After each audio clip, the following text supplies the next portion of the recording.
اللهم صل وسلم وبارك على سيدنا محمد وعلى آله وصحبه أجمعين.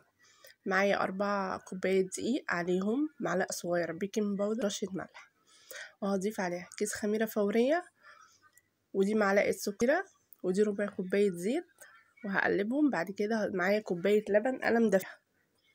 هبتدي أنزل بكوباية اللبن تدريجيا لحد ما العجينة بتاعتي زي ما انتوا شايفين كده. هبتدي ان انا اعجن فيها. معايا كمان معلقة كبيرة زبدة، دي انا هستخدمها لما الم الدقيق بتاعي. هبتدي ان انا احط كده لحد ما اخلص كوباية اللبن، وهتحتاج معايا كمان حوالي معلقتين مية دافية برضك.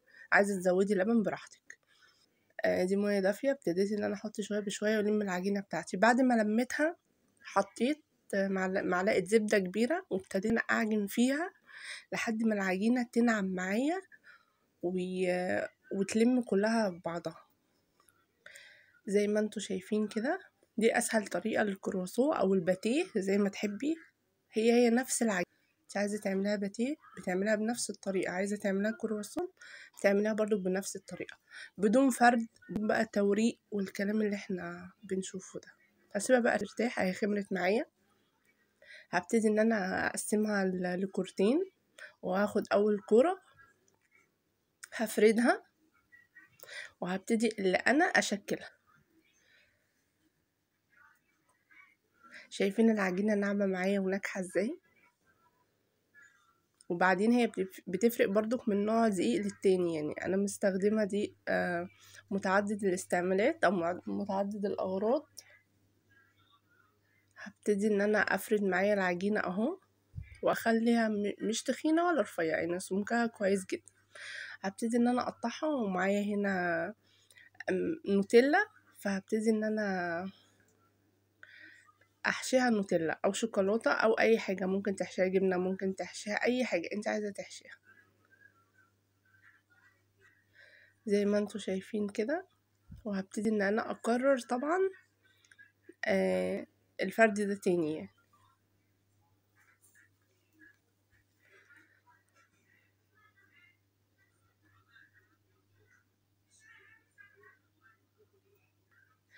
زي ما انتوا شايفين كده. هبتدي ان انا احط الشوكولاته بتاعتي، وهبتدي ان انا اقفل عليها كويس. بعد كده المها زي الرول عشان الشوكولاته بتاعتي ما تطلعش من الجناب وتبهدل لي الصاج وكده زي ما انتوا شايفين كده.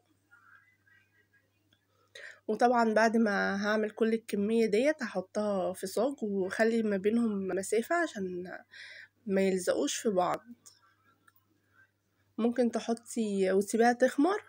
هتحطيها في الصاج وتسيبيها تخمر شوية قبل ما تدخليها الفرن. وبعد كده هتحطي عليها قبل ما تدخليها الفرن لبن او صفار بيضة او بيضة. بس انا مبفضلش بصراحة البيض، لان بحس ان هو بيعمل زفارة. فانا هكتفي بان انا اديها مسحة لبن قبل ما ادخلها الفرن. تخش على درجة حرارة 180 او 200، طبعا شغال فوق وتحت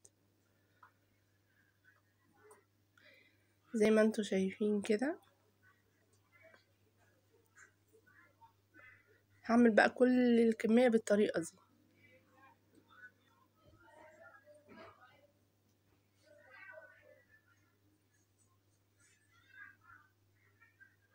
وهنا كنت خلصت كل الكمية بقى. سيبها ترتاح شوية. بعد كده هديها مسحة لبن زي ما قلت لكم في اول الفيديو. وممكن كمان ترش عليها، لو انت مش حشيها شوكولاتة حشيها جبنة، ممكن ترش عليها سمسم وحبة البركة. يعني ليها كذا حشوة وليها كذا، يعني ممكن تاكلها سادة من غير اي حاجة. ترش عليها شوية سمسم وحبة البركة من فوق برضو نفس الكلام. هبتدي ان انا بقى ادخلها الفرن، وهي كده بعد ما طلعت من الفرن هشة جدا من جوه، ومش ناشفة وطرية. بص قطعة مولدو جميلة جدا. اتمنى بقى تجربوها. مورقة جدا اهو زي ما انتوا شايفين، والشوكولاتة ما طلعتش منها ولا اي حاجة، وعجينتي ناجحة جدا. اتمنى بقى تجربوها. اشوفكم ان شاء الله في فيديو جديد.